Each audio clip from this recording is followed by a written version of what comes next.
Let us discuss the next question from GE paper 2 of IES 2024. So the question in front of you, question number 6, is that in the Harrod model, there is no automatic mechanism that will ensure the equality between S by V and N. So that you have to explain. Now, the Harrod model basically was developed by economist F. Roy Harrod.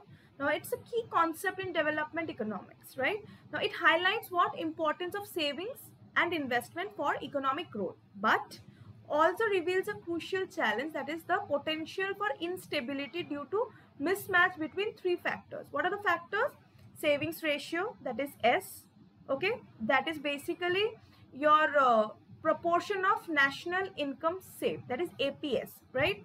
Capital output ratio, that is V, that reflects the amount of capital investment needed to generate 1 unit of additional output. And lastly, natural rate of population growth. This signifies the annual growth rate of the labor force. Okay. Now, this model argues that for an economy to achieve the warranted growth, a rate that ensures full employment and avoids inflation or deflation. So these three factors need to be in balance. What are the factors? Your S, V, and N. Right? S is your average propensity to save, capital output ratio, and your natural rate of population growth.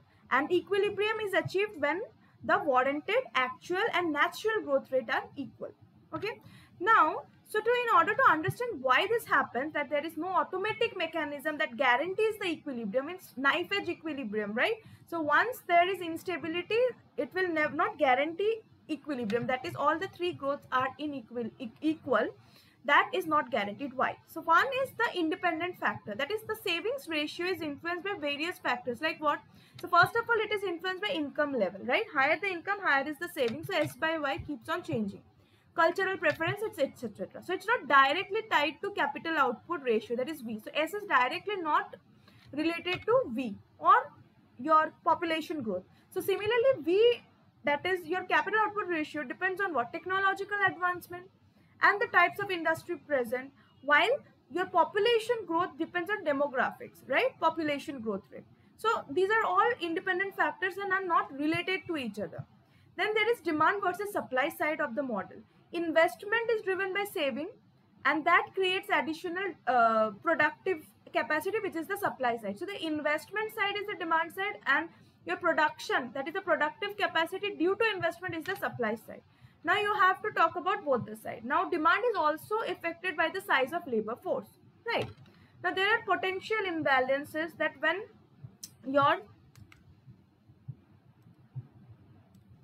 S is greater than V by N. When S is greater than V by N, it means what? Savings are high relative to the capital needed per worker, that is V by N. V by N is what? Capital output ratio per unit of worker. That means additional investment might outpace the growth in the labor force. So this can lead to excess capacity and potential deflation as production exceeds demand. What is happening here? Production exceeds demand. Another scenario is that it can be less than this, right? That means if savings are insufficient compared to capital needed per worker, V by N. So investment might fall short of what's required. Then this can lead to unemployment and underutilized resources. So these are the reasons that why no automatic mechanism is guaranteed in order to maintain the equilibrium in Harrod's model. Okay. Now, moving on to the next question, number 7. There it is asked you to explain non-tariff barriers to trade. What are their implications on international trade? So these are very known question. So what are the implications? Quotas. So you have to write about quota, subsidy, import license, technical barriers to trade, voluntary export restraints, embargoes and sanctions, administrative and bureaucratic procedures. Okay, so I will repeat the points again for you so that you will know if you have written these points. Quotas, subsidies, import licenses, technical barriers to trade, voluntary export restraints, embargoes and sanctions, and administrative and bureaucratic procedures. Now the implication of these type of non-tariff barriers that I just mentioned are what? Number one, you can say that it reduces market access, limit the ability of the foreign firms to enter, increased cost, because now additional investment in technology is needed for to make your domestic market able enough to meet the demand. Okay, then distorted competition, trade tensions, consumer impact, etc. So in summary, you can say that while tariffs are more straightforward and visible forms of trade barriers, non-tariff barriers have diverse and sometimes subtle effects on international trade. So they can pose challenges for exporters and importers alike. So what actually happening, impacting the market dynamics, economic growth and global trade relations. So these are the points that you must write in order to answer this question. Moving on to question number 8. So here the question number 8 says that explain how Kaldor's model of economic growth has solved the problem of discrepancy between warranted rate and natural rate of growth. So in this, first of all, you have to mention the problem of this, right? So traditional models, what are the traditional models in relation to this? So the traditional model talks about Harrod-Domar. So Harrod-Domar focused on what? Warranted rate, which depends on investment to output ratio, right? That is capital to output. So change in capital is investment to output ratio. Now, however, this approach neglected the natural rate of growth. So limited by the factors like what? Population growth, technological progress, etc. So this created a potential for instability, right? So if the warranted rate exceeded the natural rate, inflation would spiral, and if warranted rate fell short of the natural rate, unemployment would rise. So that was the essence of the Harrod-Domar model. Now, Kaldor's model incorporated the concept of income distribution as a key determinant of growth. So what is the basic breakdown? So let me explain this here. The basic breakdown is, first of all, Kaldor divided national income into wage and profits. Okay, so that is Y is equals to W plus P. Now, he argued that wages have a lower propensity to save compared to profits. This means a higher share of profit in national income leads to higher overall savings rate.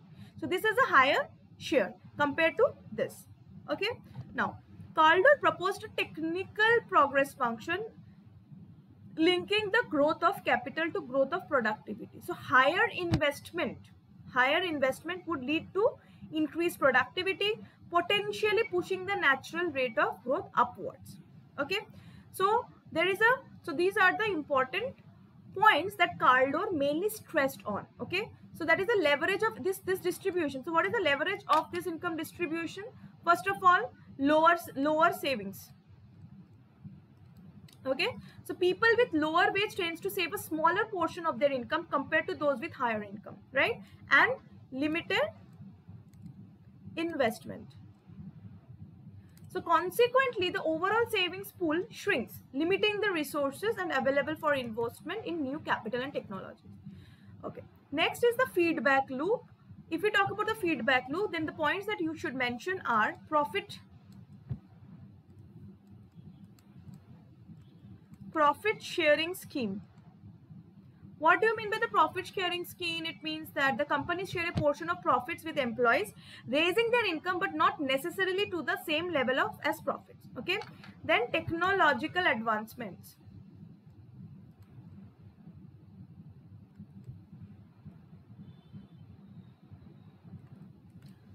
Savings increase and investment gets a boost, so productivity will grow. So this is the essence of the Kaldor's model. But why it matters is because in order to close the gap for a sustained growth and policy implications. So lastly, you have to mention few limitations of this model, okay, to close the answer. So first of all, it is about the income distribution. So the relationship between income distribution and savings behavior can be more complex than a simple wage profit split. Technical progress, the model does not fully capture the nuances of technological advancement and their impact on productivity. So these two are the important limitations of this model. So overall, this is what you have to write down in order to score well in the following 3 questions that I've just discussed with all of you.